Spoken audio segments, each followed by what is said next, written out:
जब पूरी दुनिया गोल्ड में प्रॉफिट कमा रही थी, तब इंडियन गवर्नमेंट ने गोल्ड में 1.5 लाख करोड़ का लॉस कर लिया। चलिए अब इस पूरी कहानी को डिटेल में समझते हैं। आज इंडिया में मेजॉरिटी ऑफ लोग फिजिकल गोल्ड खरीदते हैं क्योंकि वो गोल्ड को एक सेफ इन्वेस्टमेंट ऑप्शन मानते हैं और इसी कारण इंडिया को हर साल 800 से 1000 टन गोल्ड इंपोर्ट करना पड़ता है, जिसका असर इंडिया के फॉरेक्स रिजर्व पर पड़ता है। और इसी प्रॉब्लम को सॉल्व करने के लिए 2015 में मोदी सरकार एक स्कीम लाई जिसका नाम था सॉवरेन गोल्ड बॉन्ड। स्कीम के अकॉर्डिंग आरबीआई एक पेपर गोल्ड इशू करेगी जिसकी वैल्यू ओरिजिनल फिजिकल गोल्ड के बराबर होगी। अगर आप इस पेपर गोल्ड को खरीदते हैं तो आपको फिजिकल गोल्ड नहीं मिलेगा बल्कि एक सर्टिफिकेट मिलेगा। स्कीम को ल्यूक्रेटिव बनाने के लिए सरकार ने दो बेवकूफी भरे प्रॉमिस कर दिए। पहला कि इन बॉन्ड्स की मैच्योरिटी पर जो गोल्ड की करंट प्राइस होगी वो सरकार आपको पे करेगी और साथ ही सरकार आपको एडिशनली हर साल 2.5% का इंटरेस्ट भी पे करेगी। अब गवर्नमेंट को लग रहा था कि स्कीम के लॉन्च होने के बाद लोग फिजिकल गोल्ड को नहीं खरीदेंगे बल्कि गोल्ड बॉन्ड्स को खरीदेंगे। इनिशियली ये स्कीम एक बहुत बड़ा फेलियर निकली, लेकिन कोविड के बाद लोगों ने सिग्निफिकेंट नंबर्स में सॉवरेन गोल्ड बॉन्ड्स को खरीदना शुरू कर दिया, जिसके बाद 2024-25 तक सरकार ने सॉवरेन गोल्ड बॉन्ड से 70,000 करोड़ रुपीस कलेक्ट किए। अब गवर्नमेंट को लगने लगा था कि ये स्कीम तो एक मास्टर स्ट्रोक है,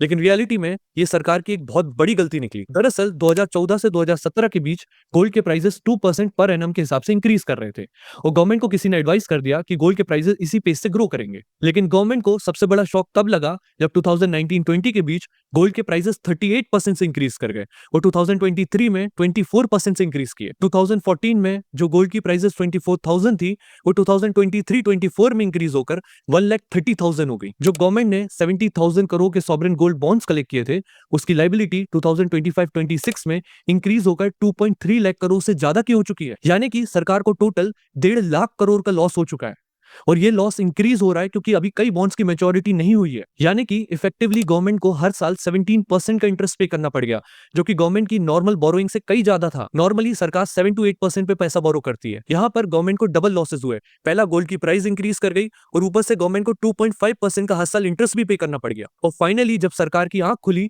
तो सरकार ने 2024-25 में इस स्कीम को बंद कर दिया। अब मुझे ये नहीं समझ में आता कि सरकार पता नहीं कौन से नशे करती है और पता नहीं किससे एडवाइस लेती है। एक बेसिक इन्वेस्टमेंट एडवाइजर भी ये बात बता सकता था कि गोल्ड के प्राइसेस कभी भी इंक्रीज कर सकते हैं और सरकार को बहुत बड़ा लॉस भी हो सकता है। अब इस प्रॉब्लम का एक बहुत अच्छा सोल्यूशन इंडिया के पुराने फाइनेंस सेक्रेटरी सुभाष चंद्र गर्ग ने द क्विंट में पब्लिश अपने एक आर्टिकल में दिया था।